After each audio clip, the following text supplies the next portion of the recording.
All right, let's go ahead and get started. So today's reading, Mate, right? Any thoughts on the reading? Anybody? Any ideas?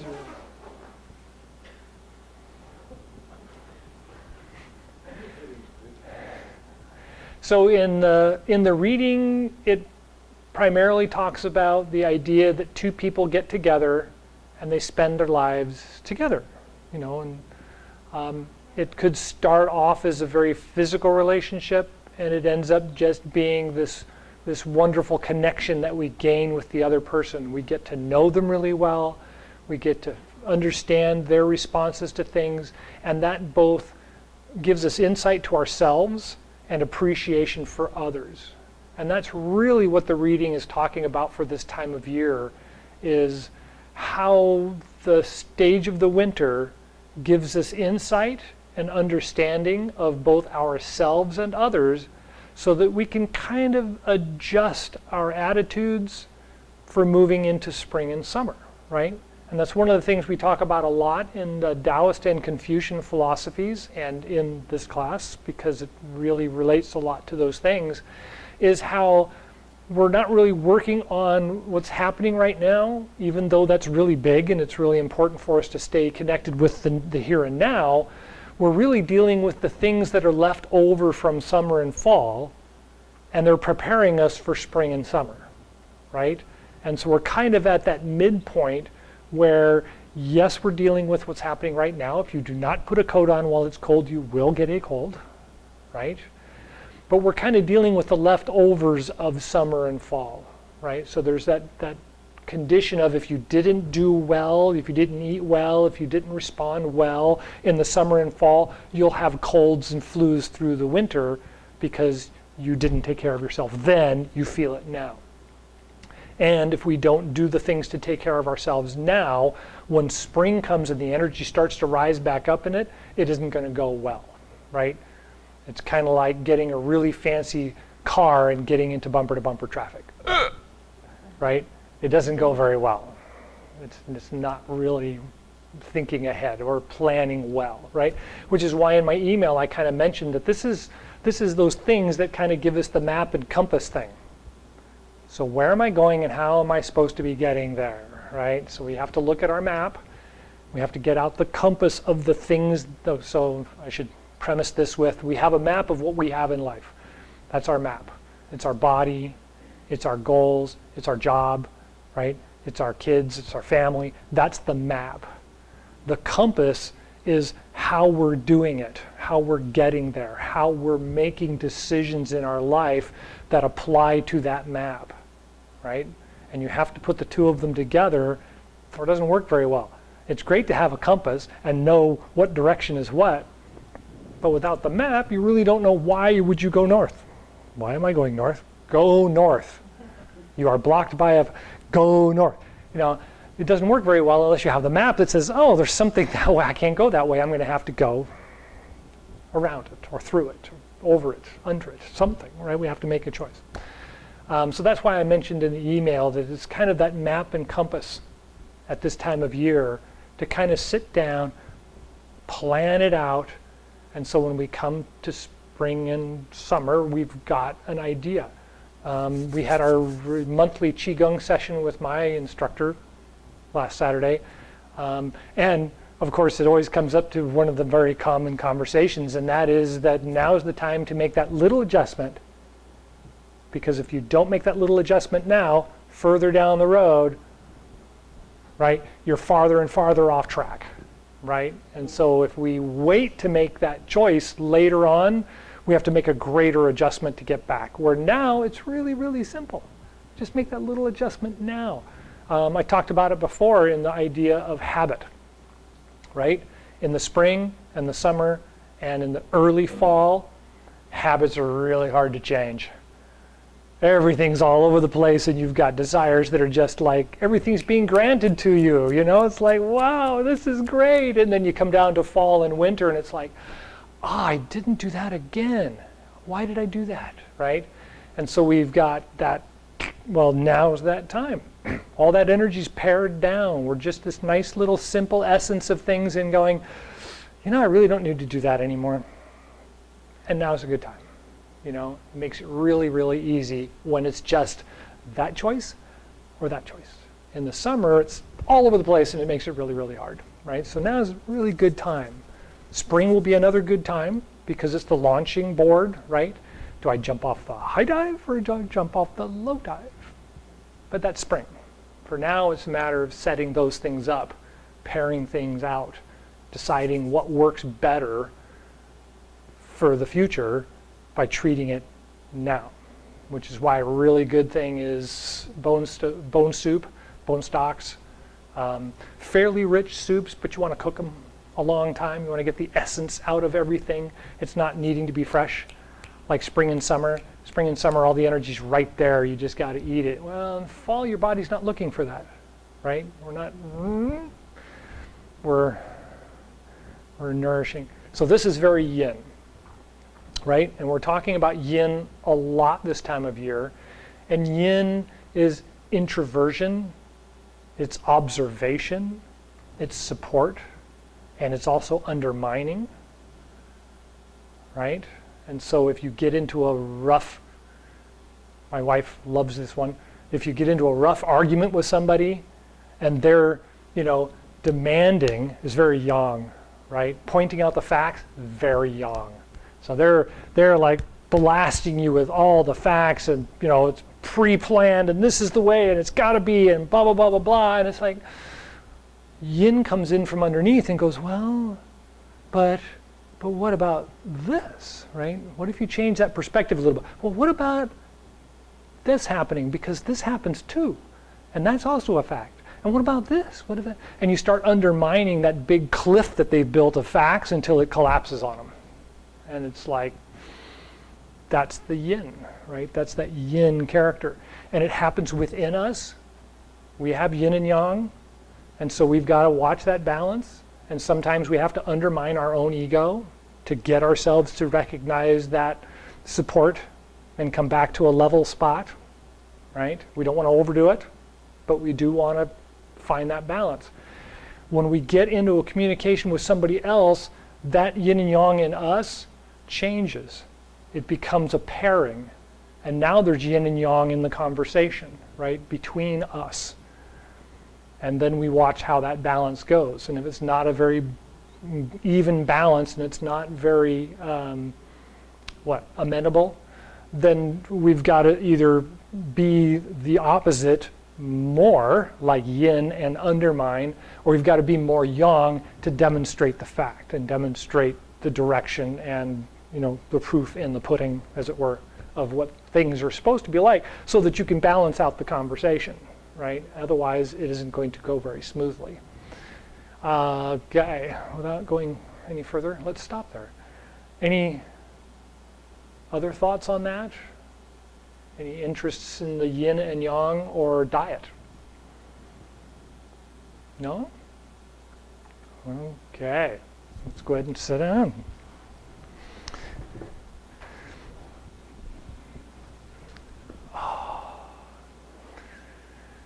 So obviously, we're always seeing the world as very busy, especially those of us, that are really connected to decision making and connected to constant activity, and that's kind of our world, right? We are in an office where things are always flowing through. Inbox, outbox, inbox, outbox, inbox, outbox. It never really ends, right? It's a constant change of things. When we're communicating with people like an instructor, or when we're working with the ongoing daily activities of things beyond just the inbox outbox stuff, right? There's this constant rolling of energy, this constant rolling of things. So this time of year when we do the quiet gong, it's important to understand that I'm not promoting this sedentary character or a complete elimination of our connection to the very busyness that's always going on around us. It's more the opportunity to kind of sit back a little bit and let that stuff be a little bit more in front of you so you can see it, right? and be more understanding of them. That's the yin character, right? When we're being more active and we're doing more of the moving gong, we're driving the energy, right? We're actually in the front driving the bus. I'm saying get back a couple of seats and watch the scenery. See how it's going, right? Observe more. That's a yin character, right? So when we're doing these exercises, we are talking a lot more about being more aware of our own energy, our own balance, our own calmness, our own centering, so that it makes it a little bit easier for us to be in it as calm, relaxed, and knowing the energy flow. One of my very common statements about this is when we're quiet and we observe, we see the signals that let us know when things are right or wrong. It's really hard to go to the doctor and say, I'm not sleeping. Sleeping pill, here you go, because there's nothing there for the doctor to work off of. If we go to the doctor and say, gosh, this has been bothering me a lot and I'm not sleeping. Oh, well, now we know what to treat, right? There's a little bit more understanding of why the problem is happening. So if we're just going along in life and we're not observing the things that end up being the signals, the symptoms, and the indicators of those conditions in our life, then it makes it really hard for us to make that slight adjustment right now so that it doesn't end up being this huge difference when we get to spring and summer. So the idea of the chi flowing in the body is seen in two different patterns. One is the internal pattern and one is the external pattern. And by that I mean the body itself. So the internal pattern is the actual energy cycling that goes up the back and spills down the front and nourishes the organs and the body, is a real simple inside circle, right? Rises up the back, nourishes the brain, stimulates the eyes, comes down the esophageal passage, stimulates the heart, the lungs, and the organs, and then starts the cycle again. The external pattern is actually the channels of energy in the body that help to support the organs, which is the acupuncture points. And they actually start in the extremities. They start in the hands and the feet, and they come up to the body and then circulate and drop in and kind of disappear, right? So it's not like it's a complete circuit around the body, as much as each organ has a channel that flows either up the leg or up the arm and kind of ends somewhere in the middle. It could be in the head, it could be in the chest, it could be in the abdomen, right? Those channels move. So those are considered the external channels, or the external chi, external energy in the body. And so when we do the exercise that we do, this quiet gong specifically, when we do this energy practice, and we start doing this up the back, and nice big inhale, and then clear the mind, and then let it drop down as we exhale and fill the abdomen, we actually feel the hands and the feet warm up because we're working on the organs, and that stimulates the channels. We can do exactly the opposite and do massaging of the channels to stimulate the organs, and it does the same kind of thing. So having a little bit of both is why we do the quiet, the sitting and breathing exercises, and then the massage. We massage the hands, the eyes, and then brush the body. So far, so good? Is there any questions about the exercises that we're doing? Anything specific you'd like or want to work on more? You guys are just too easy. Okay. So sit out on the edge of the chair. You want to be just at the end of your legs, sitting on the crease of the buttocks.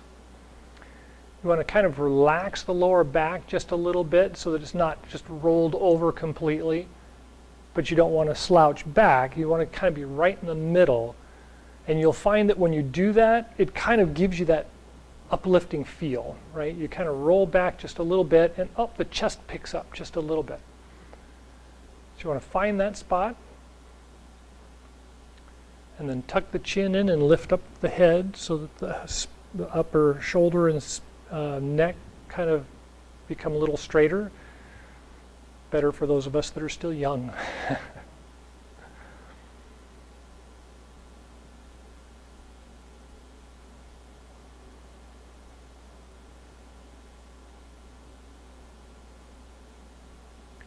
So to help with the keeping the body kind of upright, when we inhale, instead of inhaling just like crassly, or just inhaling in the chest, or just inhaling in the abdomen, we want to inhale and start at the abdomen and fill it up like a balloon and let that filling rise up into the chest, but kind of push out in all directions. We want to kind of feel it all fill up.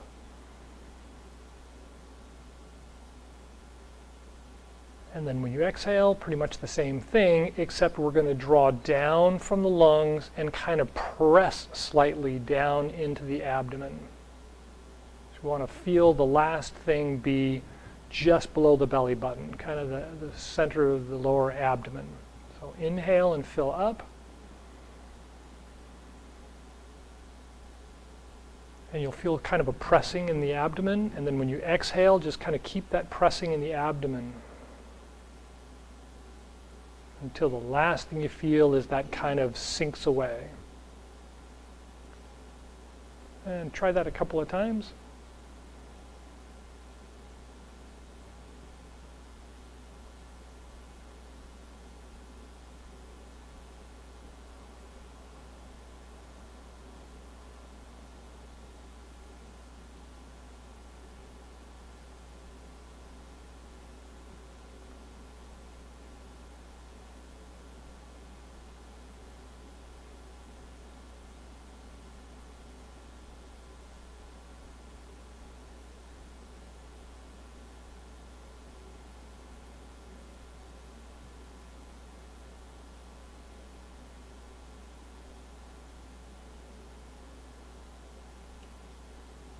Good.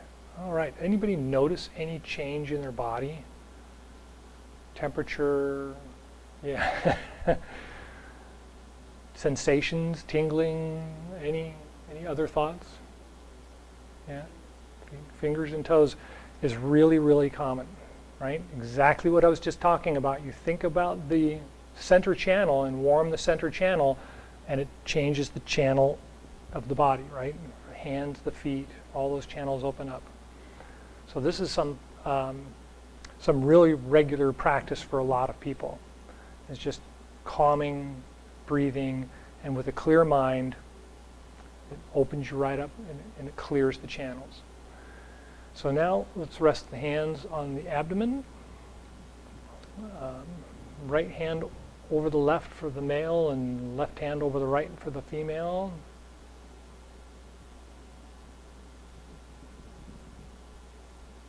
And grip the ground lightly with your toes so that when you inhale, you want to kind of push up. And then when you exhale, you want to pull in slightly with the feet, that is.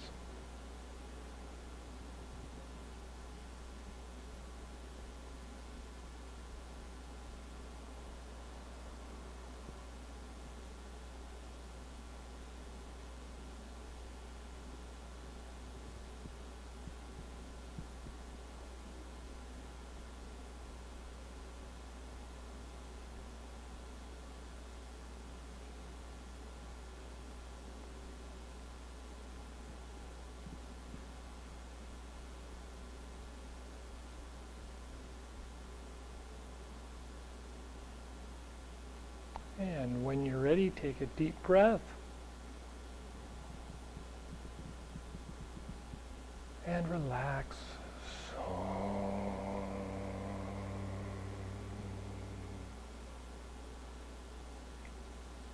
Two.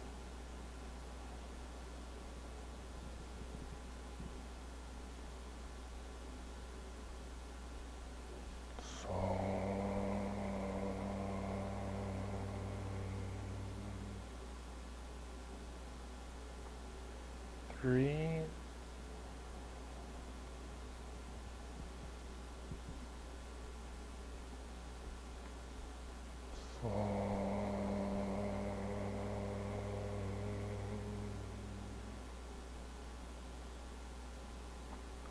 4,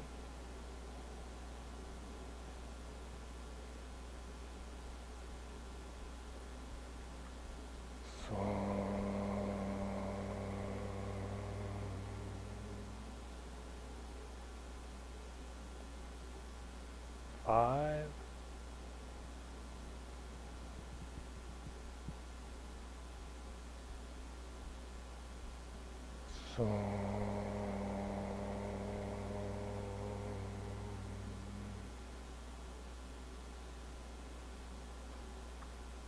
6,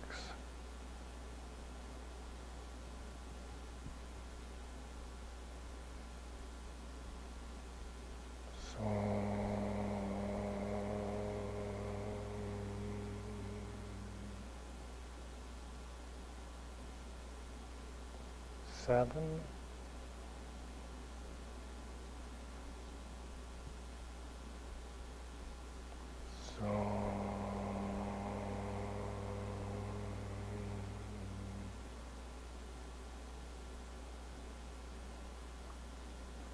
8,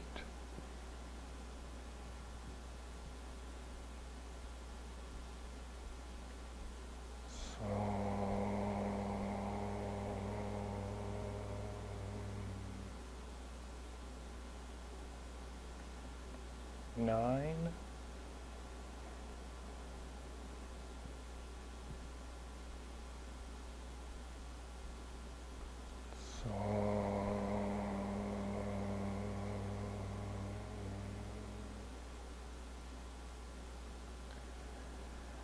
'Abdominal massage, clockwise, up on the right as you inhale, down on the left as you exhale, 9 times.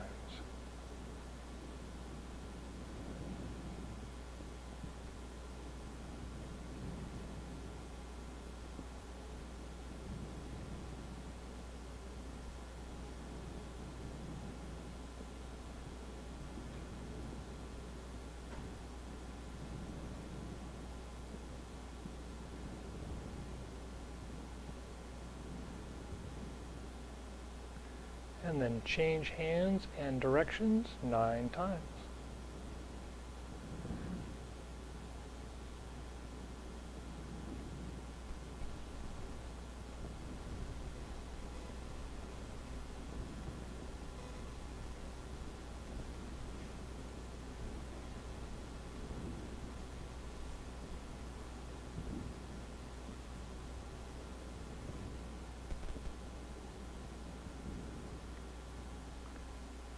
Hands return to the original position when you're done, clicking the teeth together 36 times.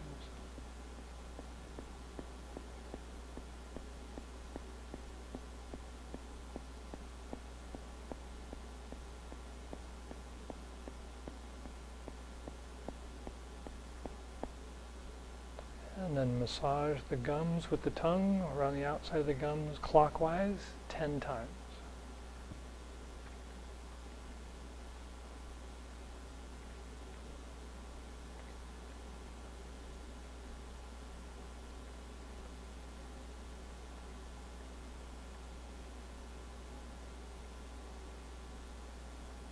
And then gather and circulate the saliva in the mouth and swallow to the dantian in 3 equal portions.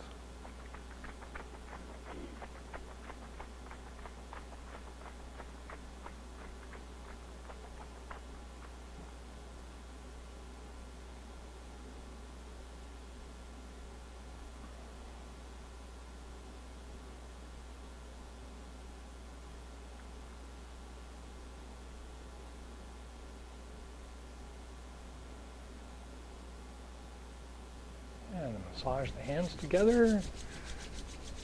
Just kind of dry off the sweat a little. And then wash the face with both hands.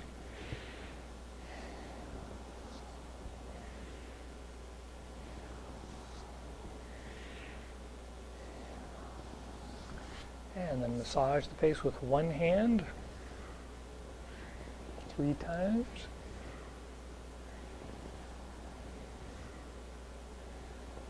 And then switch hands, switch directions.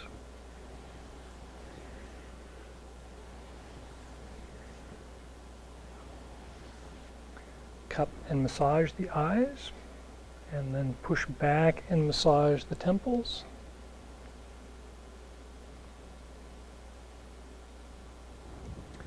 And then brush the hair or comb the hair with the fingertips.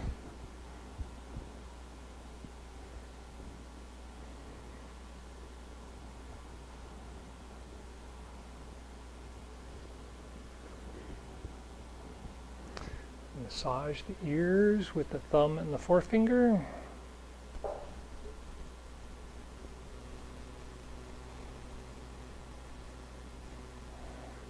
Try to get all the little cartridges, all the cartilages and the bumps and so on. And then kidney breaths.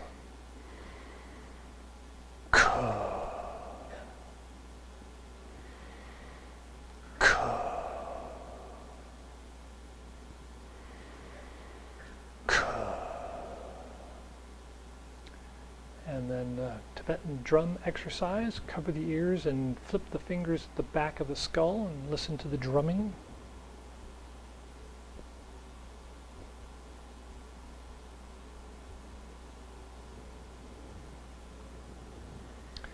And then massage the back of the neck up to the base of the skull, and then the top of the shoulders, front to back and back to front.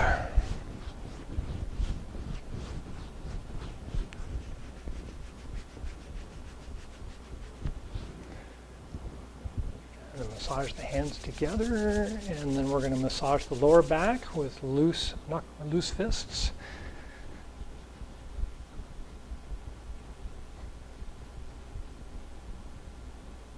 And then down the rib cage. And then down the arm, and the other arm, and then both legs.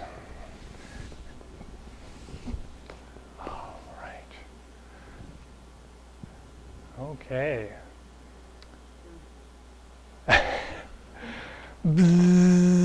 How's that feel? Pretty good. Okay. So any questions about any of the exercises? So one of the things that this time of year reminds me, the Tibetan drum exercise seems to be really peculiar, and a lot of people always wonder, what's the deal? We hear the pulse of the heart in the ears, and we tune it out so we don't hear it, right? And one of the things that calms us down as a child is laying on our mother's breast. We can hear the heartbeat, right? And that's ingrained in us. And so the Tibetan drumming exercise is the relaxing exercise. If you start quick, just kind of like this, right? Like a hummingbird's heart. And then slow it down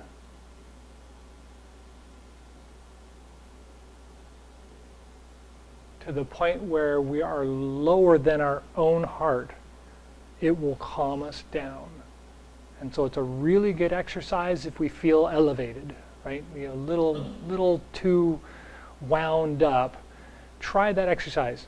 There's two reasons. One is we're blocking out external sounds by cupping the hands over the ears.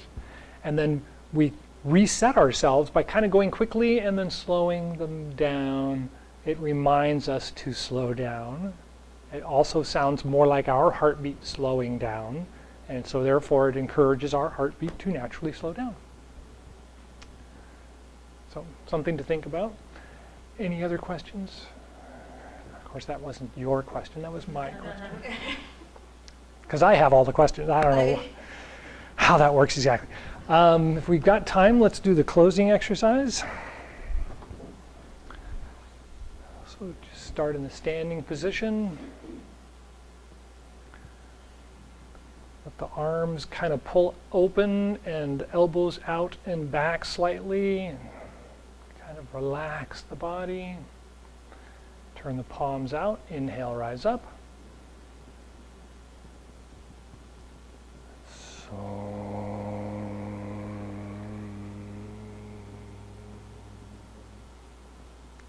Take a breath with the heart and lungs. And at the Dan Tian and Ming Men.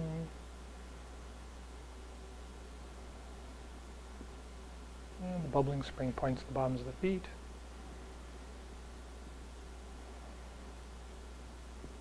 And take a couple of breaths and just feel that sensation of all the body's energy and weight is pulling down to the tips of the fingers and the bottoms of the feet.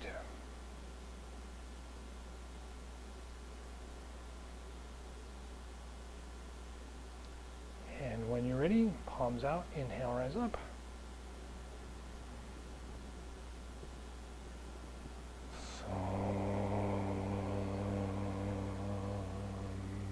Take a breath with the heart and lungs.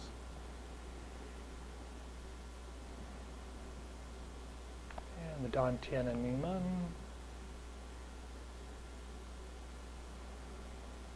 And the bubbling spring points, the bottoms of the feet. And a couple more breaths and just feel the energy filling you up, connecting through the feet into the ground.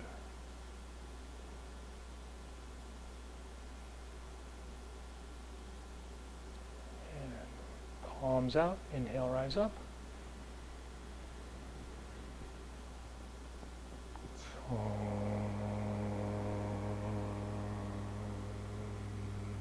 Take a breath with the heart and lungs.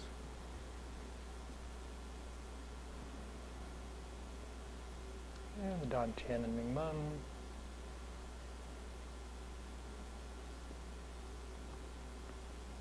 Bubbling spring points, the bottoms of the feet.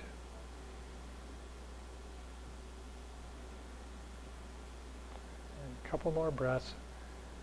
Just feel the energy running through you smoothly.